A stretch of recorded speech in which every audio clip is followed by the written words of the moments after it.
Hi, friends, and welcome back to another episode. For this episode, we're going to be talking about The Serpent and Wings of Night, the last section of that book, because I have finished that duology and read the first 3 books of the Crowns of Nyaxia because I read the novella in between the first book and the second book of the duology. Before we dive into it, I wanted to give you a real-time update, and the caveat for this episode is that you actually have 2 real-time updates. What I mean by that is when I first went to edit this episode, I did a real-time intro where I could give you an update on all of the things that were happening and where I was at the time.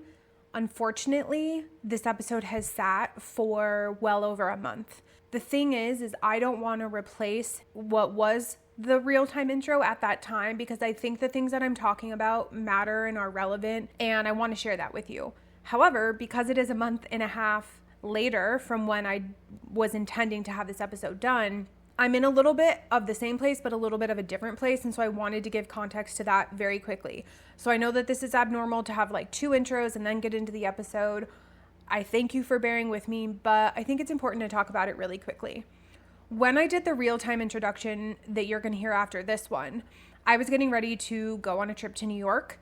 And I went on that trip, I came back, and I just kind of hit a wall. I was not reading, I was not editing. I think I was at a place where I was really stressed out about if I was going to be in a good spot with the current job that I have.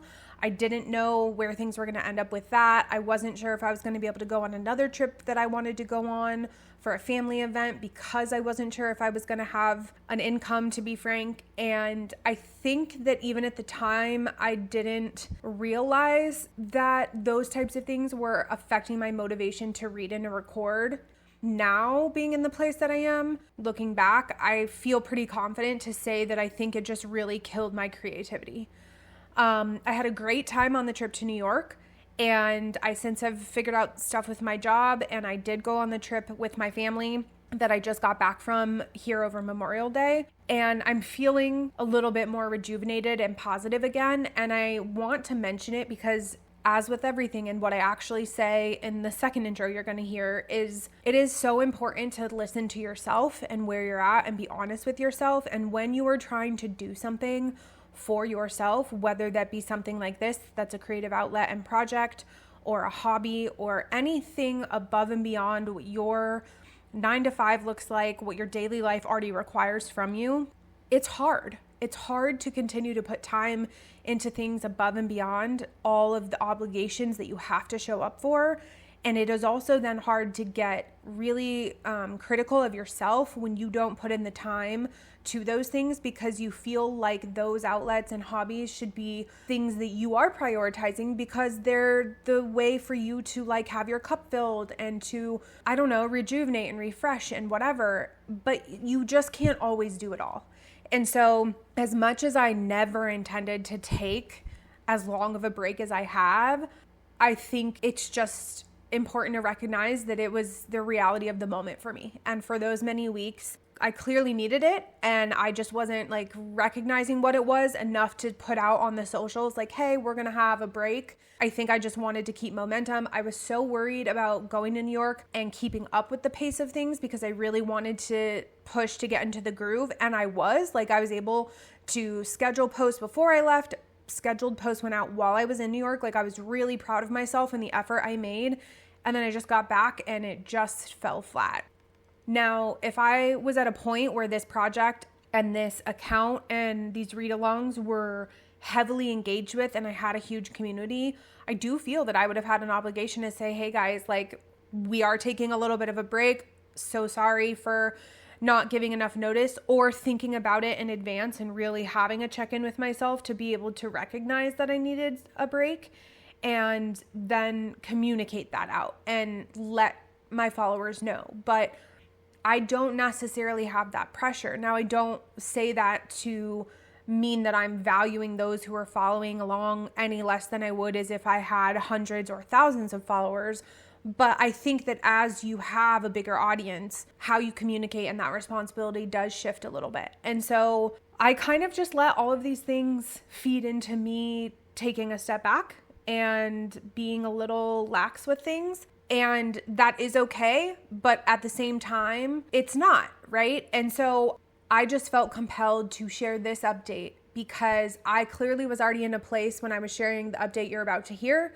I had a great trip, and really like nothing really intense or crazily bad has happened since a month and a half ago when I recorded that first update and recorded, my reaction to these chapters. But it put me in a headspace that I wasn't committed to reading and to editing. So it happens. I will continue to share when these moments happen and continue to say the same reminder, which is to give yourself grace and just do the best that you can.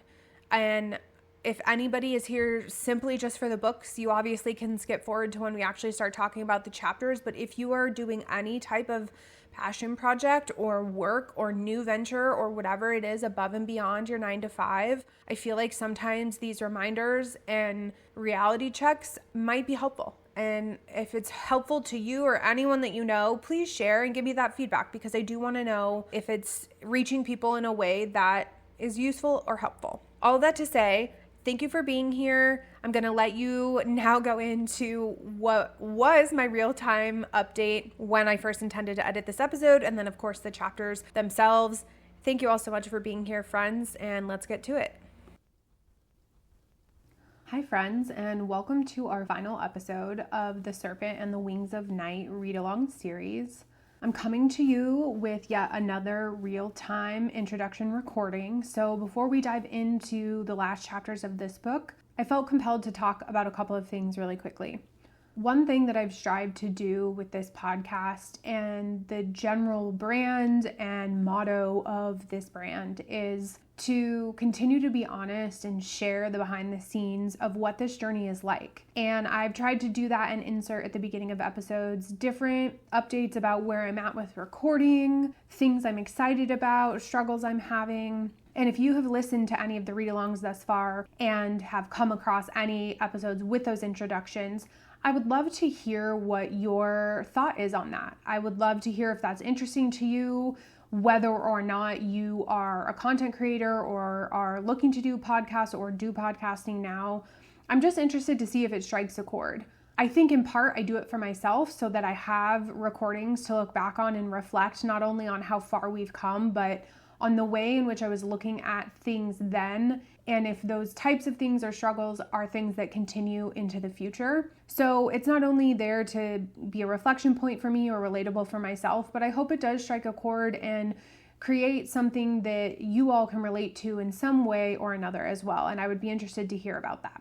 The other thing that I wanted to briefly talk about is that I'm getting ready to go on vacation, and just wanted to remind everybody that it is entirely okay to take a break. For me, taking a break is this vacation.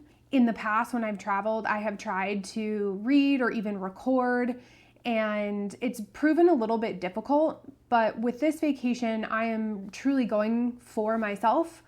I'm putting time into myself, doing things I want to do, exploring the things I want to explore, and really unplugging from everything else. So I'm trying to get to a place where I'm ahead and I can have episodes that will be posted on a schedule, and that way the channel and the content can continue. But while I'm there, I'm not necessarily bringing books to read and to record.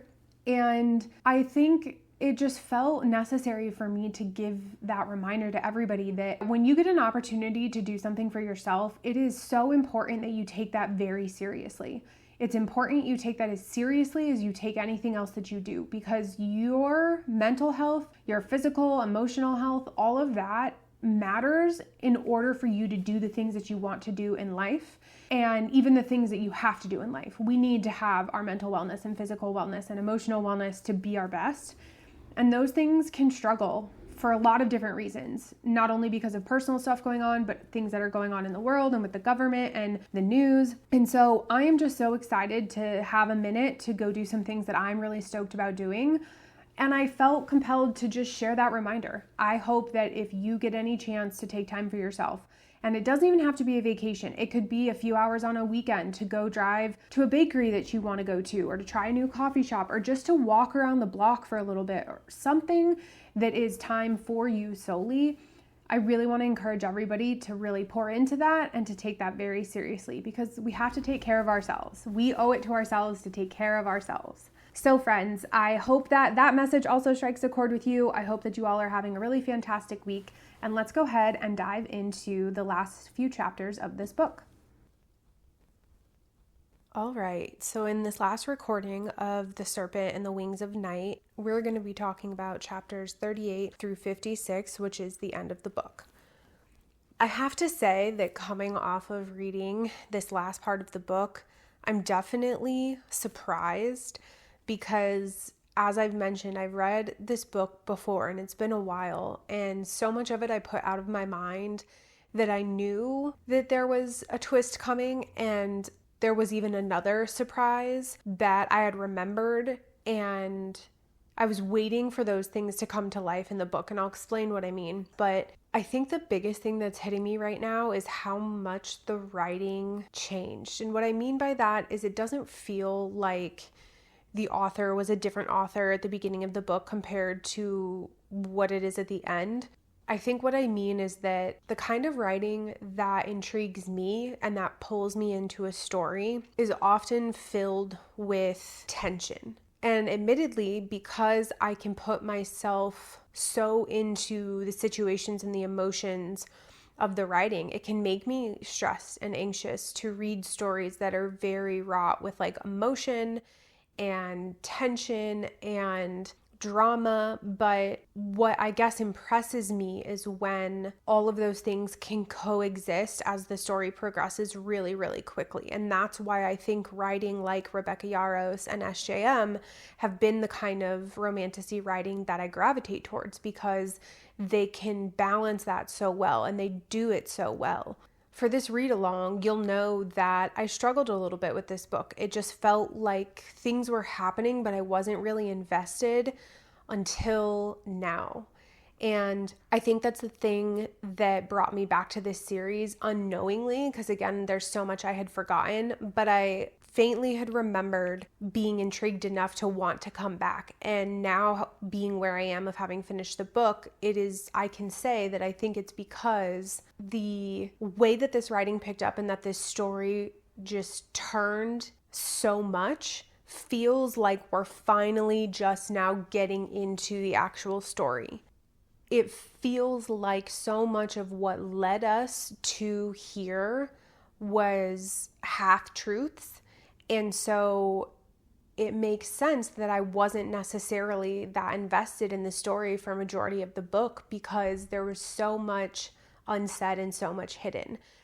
And for me to be a reader looking back at this book and to say that I am now realizing that because of those half-truths and because so much was kept from me and like hidden, that actually makes me respect the level of writing and appreciate it far more, because it did exactly what it was probably supposed to do. I'm saying this from my perspective. I don't know for a fact, but knowing that there's so much that I didn't know and that it made me almost struggle with the writing means that if the intent was for you as a reader to really be in the dark and to be a little confused and to be a little unsure, that's because that is likely what the author wanted. That is the experience that they wanted you to have. So by the time you got to this place of understanding the motivations of a lot of these characters and the reality of what has been happening in the world that these characters are in, you would not only feel blown away by it, but you would feel like the cover came off of your eyes. And I imagine that that is how they want this main character to feel too. And so you are kind of one and the same in that experience, therefore making the writing and the storytelling far better than maybe I had thought it to be at the beginning. And so for that, I tip my cap. That being said, I will continue to say that there's a lot about these challenges and the way that they're set up through the tournament that really just reminds me so much of the Hunger Games. And for me, it has been a while since I have seen those movies or read those books, and it obviously is very heavy subject matter, but there was something about it that kept you invested. And maybe it was because we were seeing, especially in the movies, on the screen, you're seeing the visualization of these districts being destroyed and these people losing their lives, and you really, there is no question about seeing this woman fighting for her life and her freedom and for her people. And there's something really powerful about that. Not that the books aren't, but seeing it on a screen at the age that I was when I was watching those movies, I was pretty invested, even though it isn't the happiest of subject matter. So reading this book and feeling like so much of it was so similar in the way of this like tournament style game, but not feeling as invested in it was hard for me. And it was hard not to have some comparison. And I mention that because I don't think that really a lot of what was happening in these tournaments stood out to me, aside from the fact of the emotion that was happening between Oriah and Rain. That is what kept me invested. I kind of mentioned this before, but their relationship is the thing that provided me the motivation to keep going because of the curiosity and because of my own appreciation for that kind of romance and like smut, if you want to call it that.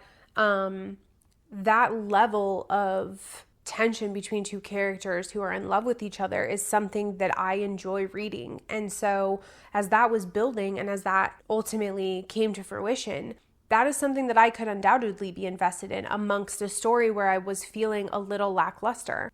And so when you then go back into the tournament after they have had very romantic moments, I was definitely more intrigued because of course, I wanted to see how it would all play out. And because I had forgotten exactly what had happened, there was things that was rattling around in my mind that when you realize what fully comes to fruition, it hit me as if I was reading it for the first time in some ways. And again, I appreciate those kinds of twists and those kinds of turns. If we dissect it a little bit deeper, what I will say is that I liked how when Oriah was helping Rain in the cave and she allowed him to feed on her, how even though it was a very tense moment and there was passion there because of his venom and the way that her body was reacting to it, there was also a large amount of gentleness. And the author didn't let Rain become this character that couldn't control himself. You start to trust him because he actually sticks to what he says that he will, which is like, you're safe here. And, you know, we don't have to do this. And like, you're in control. He tries to reassure her every step of the way. And as a reader, I still go in, you know, with a little bit of caution, as Oriah was too. But the more that you see that in the end, like he's the one that pulls away and is like, look, like we need to pause, right? And just let it all settle of what just happened. And let's just get our wits about us. There is a gentleness and a care in that Oriah has continued to question time and time again, that even in the most intimate of moments and vulnerable of moments, more even than intimate, in the most vulnerable of moments, for him to uphold and to be the guy that you think that he is, it felt nice to see that.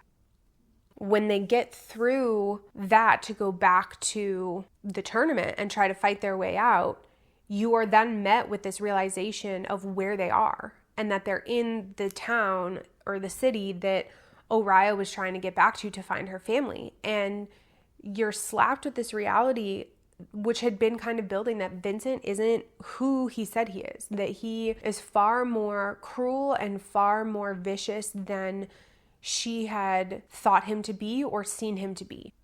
And so what I was actually appreciative of was when they come away from this tournament and her and Rain have a dialogue, he's angry about the fact that Vincent had really destroyed this city and had killed every single person that was there, which was a lot of Rishan people as well as humans, that he's so honest with Oriah and being like, he did this. Like, regardless of what you think or what you were led to believe or what you're struggling with, the reality is he killed thousands of people, adults and children, human and not, men and women, for whatever he thought that he was protecting or defending. But it doesn't change the fact that he did that. And I know that we're both not okay with that. I think that she had been led to believe that there was this war, right, for his crown between the Hyaj and the Rishan vampires, and that war bled into the city where he had found her and that he had saved her, but that it had been kind of rebuilt, that they had found their way back, that anybody who had survived it had found their way back, and that it was still a place that was standing. Because the whole thing of him saying, like, you're going to need your strength if you're going to go over into those human lands again and look for anybody who you think survived. He let her believe that they were there as a motivation for her to go into this tournament and to gain this power. And it makes you wonder, what would have happened if she had gotten all of that power and he had lived and continued to reign, and she had gone to that city and come back with this full power and faced off to him to say that you lied. If she had realized then that he was every bit of a liar after the fact. The reality, though, is that if she had had that bond to him that she was going to ask the goddess for, she wouldn't have been able to hurt him. And that was kind of the win-win, right? She could self-realize and be this like vampire finally and have these powers and like be tied to him. But he would have allowed her to have her heart broken at the truth that none of the people that she was growing up amongst had lived, but that she couldn't hurt him. And what would that have made for their relationship? I think that he thought that he would have still been able to just mold her and move her forward as like this warrior and as his heir, and that it just wouldn't, she would have just gotten over it, because that is how like cold and callous he had grown to become over his centuries and, hundreds and hundreds of years of being the king that he was. So as this information is coming to light about the fact that he had lied, and she goes to confront him after the tournament while they wait for the next, the final challenge to happen, I remembered really liking the fact that when she goes back into the castle and she's marching to find him, how she's commenting on like, it smells gross and it's dingy and it's cracked and it's frayed. It's like you're seeing her as a character like I said, the veil comes off from over her eyes, but in so many ways. Like she is realizing that she was looking at everything so differently or from a very specific lens. And that was because of how sheltered she was and how Vincent had only shared what he wanted to. And like, I think part of what she's realizing is that while people have looked at her for so long as like this weak human because she is a human, I think that now she's also realizing that they're looking at her because they realize how naive she is. And it's not the naivety of the fact that she's human and she's protected by a vampire and that she thinks like she's going to be something someday. It's like the naivety of the fact that she has no idea of what actually is happening or what's around her. And they were right to think that and to look at her with that kind of look because she really had no clue. So as she's walking back in to this castle and to go find him, she's seeing it all for what it truly is, which is just horror pretty much, right? He is ruling a group of people with fear and with power because they are living in a place that is worth fearing. And it's just not at all this like type of castle or kingdom or whatever that you would think that it may be. And so while it was very brief in her having this realization as she's walking to him, those details stood out to me, hence why I'm commenting on them. And I appreciated that very much. The reality is that she comes to know that everything that she thinks now that Vincent did or the truths that she's finding out are just that, are truths. And she's obviously very shattered by that. And that ultimately leads her and Rain to have a passionate moment back out on the streets in the human slums and to like go back to the Moon Palace and wait for their final trial the next day. And it sets them up to go down this path of having a very intimate night. And the writing of those moments and the tension and the physicality that you get out of it is solid writing, in my opinion. It's exactly what you would want it to be if you are somebody who likes that type of like romance and, again, smut, if that's how you want to define it. Yet there is tenderness in that because they are realizing that the next day death likely will await them because there's only one person who can win, but they're just kind of living in this false reality for a moment of what life is and of what it could be. And there are truths that they're trying to share with each other. What I have continued to find interesting is that in this moment, Rain decides to tell her about his story, right? Of how he was injured and dying and how he was quote unquote saved, but then was basically a slave, and how he escaped from that and came to be in the trial. And of course, this allows her, Araya, to feel vulnerable for him and anger for him and sadness for him and just kind of builds upon the fact of this like love that they have created amongst each other, albeit they haven't actually said the words to each other, but they know that there's deep emotion and respect that's there. But through all of this, we as readers see her truth because it's in her inner monologue, and she never says it to him. There's so much that she says to us, but she even at one point in that inner monologue is like, I hope that he doesn't see it. Like, I know that he can look at me and know that there's so much that's there, and we have this unspoken understanding of how much emotion and feeling runs so deep within each of us for the other, but I'm not like, she can't bring herself to say the words and to articulate it to him. She's always just at like a loss for it. And there was part of me finally where I was a little bit frustrated by that. Like, I'm like, look, he's being vulnerable to you. He's bearing everything to you, and you can't even find it in you to say those words, knowing that you very well could die the next day. Like, what are you waiting for? What are you so afraid of? You've already done the thing that you shouldn't have done, which is be vulnerable to him and bed him. And he knows that even if you don't say it, it's not just a physical thing. Like, she's sitting there being like, I hope he just thinks that it's like a moment of passion, whatever. But at the same breath, she's like, but I know when he looks at me, he knows that it's not. He's reading everything that you're not saying, but the power of you saying it is colossal, and she just won't. And so I wasn't super, super annoyed by it, but I was annoyed enough for it to stick with me to obviously comment on it, that I don't know what the purpose of that is, of her holding back. However, now having finished the book, I have a theory, which leads me to the last part of what I kind of want to talk about with these chapters.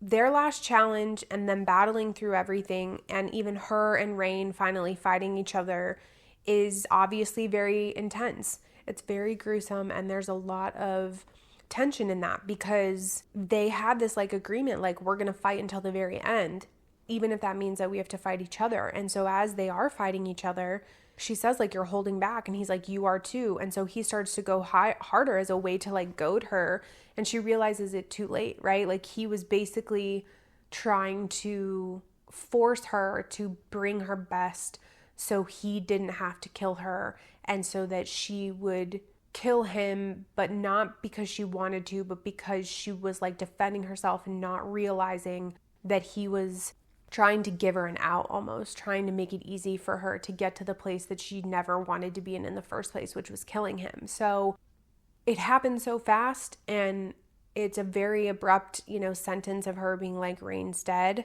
And though that there's more. So when it immediately happens, I wasn't hit with a lot of emotion, because this was where I had remembered something had gone down, and I knew that he was going to be okay. So I wasn't overcome by emotion, but her processing of it and how disconnected she was from reality, how all of these things are happening, and how much her grief overwhelms her, is certainly something that feels beyond appropriate for how much they have bonded and how much love and admiration that they had for each other. It makes sense that she's going to be wholeheartedly disheveled and completely thrown off. So even when Nyaxia shows herself and is there, it's like she's barely a part of that until she's present enough to say, like, I wish that Rain had won. The thing about that is obviously very intentional by the author is she didn't say, like, I wish that Rain lived. The wording was very specific in the sense of, I wish that he had won. If Rain had lived, he would have just been brought back to life, and that would be it. They would just be as they are, and nothing would really have changed in the wider world. But she didn't say that. She said that I wish that he had won. And so not only does he come back to life, he reveals his truth, which is that he wants the power that is owed to him, because what you come to find out is that the Rishan king was the one who had enslaved him. But somewhere along the way, Rain had became his heir. And that power and that right was lost to him for reasons that do become explained. But in the moment of the arena, and him asking for this, and him being granted these powers, and then he immediately goes to Vincent and he kills him, you're in such this tear with your emotions, because on one hand, Oriya just had to do the hardest thing in her life that she will ever have to do, because she killed the person that she loves. She sacrificed everything that she wanted to be able to have him back. He then betrayed everything that she knew, and he took away the one thing that she had left from the life that she had had before, which was Vincent. However, the twist of all twists is that once Vincent is dead, she gets an heir mark. And everyone is thrown off by that. Like, what are you talking about? So as these chapters wrap up and this book wraps up, you then find the truth about both of their stories, which is that inevitably, well, here's the thing. Let me start with Rain. Rain then comes and clarifies some of what I already mentioned, which is that everything that I told you was the truth, but I just left out details, which is that the person who had turned me and who had then enslaved me was the king of the Rishans at the time.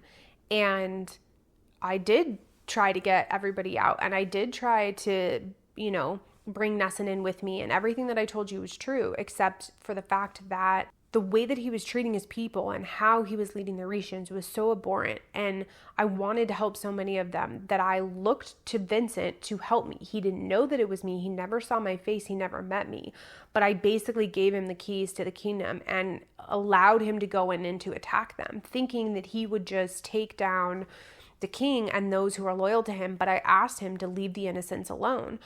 But in order for all of that to go down, I had to run and I had to flee. And I knew that the king had died because I ended up getting an heir mark. And while I didn't understand why I had it, that made it clear to me that the Rishan king had died. But what I also didn't know is that Vincent kept going and destroyed everything there, which is why when they were in the tournament and they realized that they were in the town that Oriah was from, that Rain was just as upset as she was, because that is where he was from too.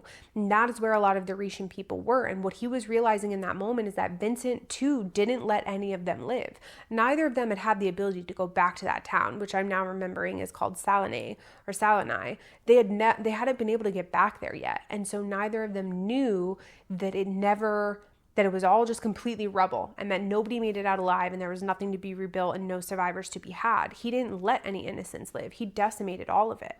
What was fueling Rain was then this reality that he had basically turned away from the heir mark. He didn't want to claim anything with it. He didn't want to fight against Vincent because he thought that he was willing to run because he thought that Vincent had allowed some of those Rishans to live, when in the reality was he killed everybody. So now Rain was motivated by the fact that he knew if he got his Rishan power back because of the heir mark, this power was what was owed to him. If he asked for that he could be the one to actually challenge Vincent and to turn the court, the Nightborn court, back into his favor and rule for the Rishans in the way that he should have in the first place.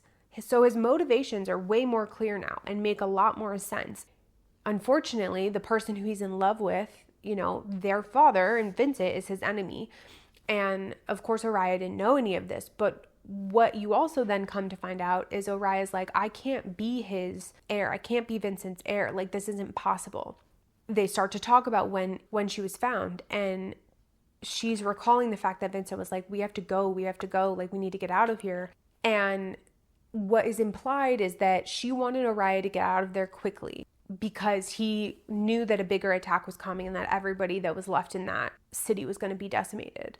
He was always going to do that. He was never going to let anyone live. But what's also implied is that he was her actual father by blood, because Rain was like, how did he know where you would be? How could he find you so quickly amongst all of that chaos and that fighting if he wasn't actually keeping tabs on you the entire time? So the seeds are planted for it to be really plausible that he is her father and that she's half human, half vampire, because she was like, you've been with me, Rain. Like, you've scented me, you've tasted me. How could you not know? And he's like, I knew that something was different about you. I just couldn't place it. I just thought it was because of my feelings for you. So he's like confirming to her that I really do believe you're half vampire and that it would make sense if Vincent was actually your father.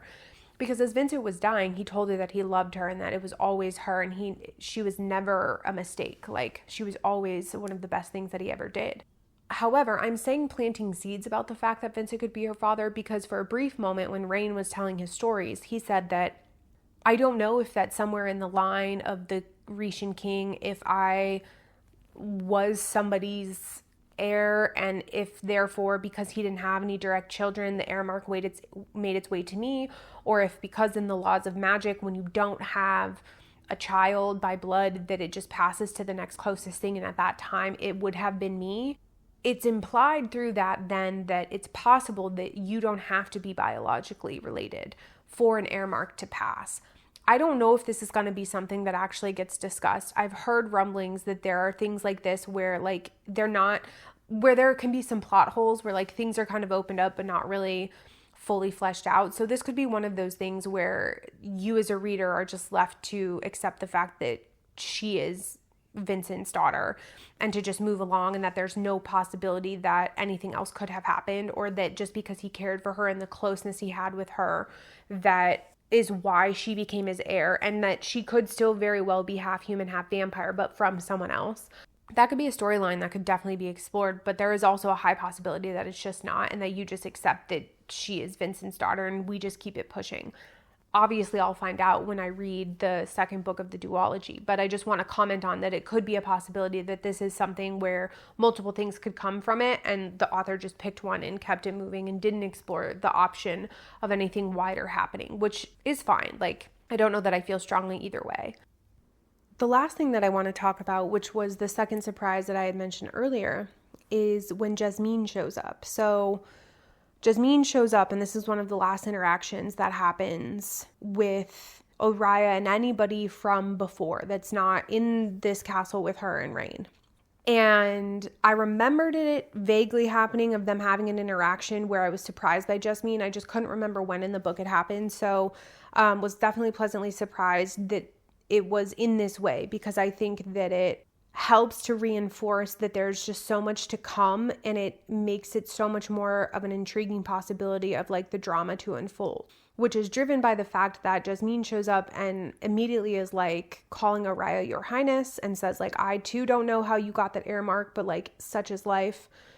My loyalty is not to Vincent. My loyalty is to like the crown, and you wear it now. And so we will serve you. And instantly Oriah has to like put her brain in this place of rulership, and they have a conversation that's like pretty tactical, for lack of a better word, of like, what are we going to do and whatever. And she's like, I just need time. Like, I need you guys to retreat and to stay safe, and I need time to figure out what the heck is going on. And so you already know that this means that she's going to play a big part in the second book of this duology, and that there is going to be a time when this military that Jasmine has been ruling, that is now for Oriah to control, that whoever's left of them is going to be at her aid and be at her side. And it makes her far more powerful than just the power that she has of having the air mark and accepting that she's a leader now. It puts me in a place of being really interested to see how the character of Oriah grows even further and what her development becomes, because there have been so many moments where, like I mentioned, like she's shut off from her emotions. She feels things and we know it because of her inner monologue, but she doesn't express it to anybody else in a consistent and like profound way. She's pretty emotionally stunted and not very secure in being able to communicate well. She is now, grieving and heartbroken for many different reasons because of Vincent's loss and Rain's betrayal, but yet she knows that Rain loves her and she cares about him. And yet, they had to get married because he was like, I'm saving your life by doing this. If you're my queen, like, we can rule and figure this out together. But any other way, and that wouldn't be the case. Would he have done that had she not gotten the air mark? I don't know. Would he have just told people that, like, regardless of the fact that she's Vincent's daughter, I'm taking her as my wife? I don't know. I don't know what his plan would have been the entire time, because if it had just been Vincent's daughter, he would have still had to spin these lies of like, I'm going to take her and she's going to be my prisoner and whatever. But now that she is an air mark, there's a little bit of a different twist to it from a political standpoint that they're going to have to fend off. But what you also come to find out in all of this is that she still, of course, she has these emotions for Rain, but she is a little bit defensive of him in the sense that when Jasmine says, like, his own people really don't want to be ruled by him. Like, he thinks that he's doing right by them, but he's done a couple of things. For one, he ran from the power long ago. So these people think that Vincent came in and destroyed everything because he did, but they've known that this whole time. So now that they're seeing Rain come back, they're realizing that there was an heir this whole time that just hid away or didn't help them or didn't do anything to reclaim his power. And so they're going to think that he just did run and betrayed them because the reality is that he didn't accept the power to try to do anything to help them at that time, and he let it go on for a very, very long time, to where the Rishans were completely, disregarded and continuously killed and all of this stuff. Because even Rain says to her, I felt like I still had enough Rishans that I could potentially call on where we could have like a coup and overthrow Vincent when I took my power back, until the Moon Palace was attacked. So many Rishans died.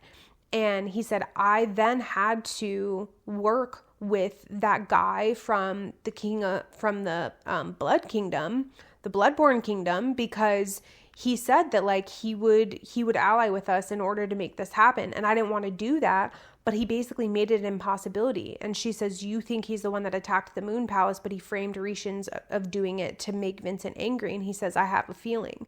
So what you now know is that they are in this castle together trying to rule Rishans, but also a very large chunk of them are people who are Bloodborns, who say that they're allies and they're there for a common cause in order to get Vincent out of power. Yet at the same time, you can't trust them. And there's a lot of question in that. And any of the Rishans that are around don't want or respect Rain because of the fact that he ran and he didn't help them sooner from their perspective, probably amongst a bunch of other feelings that we'll come to find out. So she's now in this place where she knows all of this stuff. She sees all of it. And she has this army that's like waiting for her. And that is her one safety net, her nugget of truth and grain of power outside of the physical power that I am interested to see how she ends up wielding and what comes from that.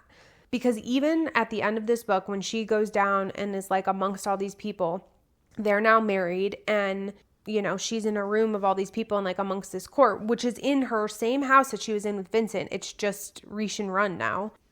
She comes across the guy, I'm forgetting his name, but she comes across the guy who like allied with Rain, the Bloodborne guy. And again, like every instinct that she has goes against trusting him, and her hair stands on and like she just doesn't want to have anything to do with him. But he basically, the way that I kind of took it is I think that he still implies that there's a lot that is happening that she doesn't know. And it's not that I think that he's going to end up being an ally in an unexpected and positive way.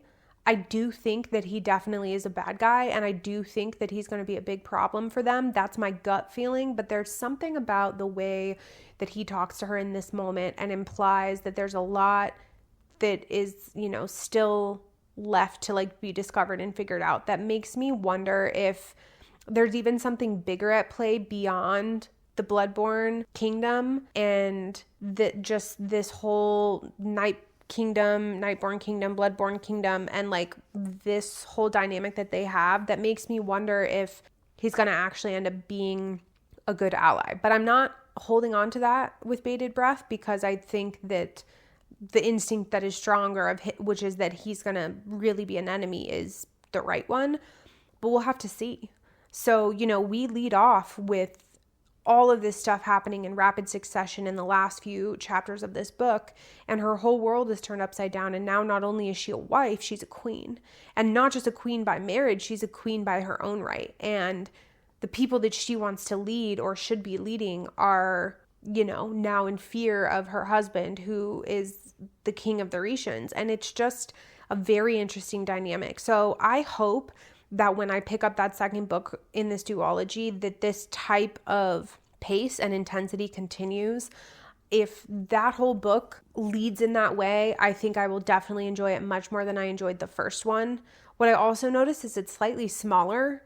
So I'm hoping that we're just really in the thick of whatever is going to happen with them in this dynamic and how they're going to come out the other side of it, rather than kind of dance around things, because now all of the truths are out there, right? I'm sure we're going to uncover more, but like the bulk of the answers that we've had of like where she comes from and Rain's past and all of this stuff is out there, and it matters in the present day moment. So I have a feeling they're going to get down to business rather quickly, and it's going to put us in a place with these characters that has a conclusion to some degree at the end of that book, hence it only being a duology. And I'm glad about that. I like an efficient read in that way.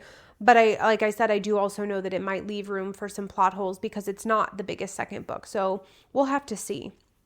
What I'll end by saying is If you recall, there is a novella that happens between the first book of this duology and the second one. I'm looking at it right now. It is called Six Scorched Roses, and it is about Lilith, who I can't exactly remember, but I think she's one of the goddesses. But obviously I'll find out really quickly. It is a very small book, so I don't think I'll have any issue reading this in one sitting. And I want to read it because that is what the author suggested in terms of reading order. Like, it is optional, but it's like, if you are going to read it, read this in between the two books. So I'm going to read it, and then I will dive into the second book of this duology, and we will do a read along for that. So with this novella, because of how short it is, it will likely be a 1-episode read along for this book, which hasn't happened in a long time, but that's just the nature of what it will be because of its size. But yeah, I think I'm coming away glad that I continued and excited to get into book 2, because I for sure have never read it, going in blind, but hopeful that the pace and the intensity and the interest is gonna stay and just keep going, and we'll see what ends up happening with Oriah and Rain. So as always, I thank you all for listening and doing this read along with me. I want to hear your thoughts and your feelings in the YouTube comments of just everything that you think about these stories and the writing and the characters. And do you have plans to read all of Crowns of Nyaxia? Is there other books of Chris's that you're reading?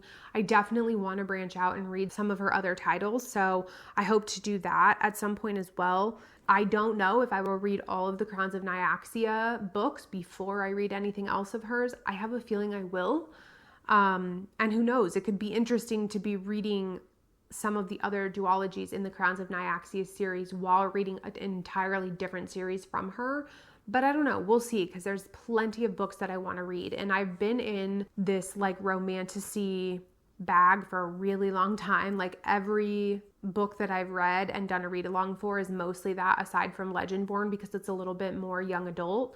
But for the most part, we've stayed in this, and I am really tempted to start to branch out a little bit to other types of fantasy. There's dystopian fantasy. Brandon Sanderson has come up more times than ever, which is no surprise because he's very popular.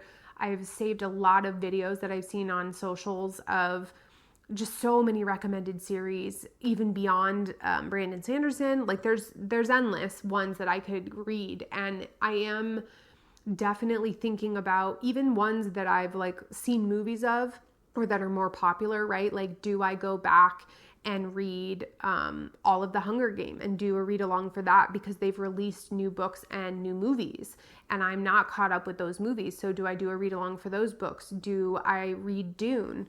You have The Maze Runner. Like, some of those have been movies that I've enjoyed, although they're not my first picks or ones that I pick to rewatch a lot, but I do appreciate them. I've thought about going that route, but I think I'm ready to do something that is a series that I'm unfamiliar with that isn't necessarily romantasy. So we will see, because I need to get through this novella. We have book 2 of this duology, and I haven't even started the 3rd book of Crescent City yet. So at the time of me recording this, with our read-alongs, we are just going to be starting the 3rd book of Crescent City, which will span us definitely 3 to 4 episodes, if not more. And then we're going to continue on with this Crowns of Nyaxia series. So it'll be a little bit before we get a new series in the works, but we'll just have to see. So I'll take any, recommendations. If anybody has something that they've been wanting to read, I think that would be really cool to hear from you all too, of what you're interested in. But again, I know that this is all just coming from a place of like what I want to read and what I'm interested to read. So if you're doing read-alongs and you choose to listen to these episodes as you read, I appreciate you and I thank you very much. And I look forward to hearing all of your thoughts and seeing what you think about all of these stories and these characters as well. So that's it for now, and until next time, friends.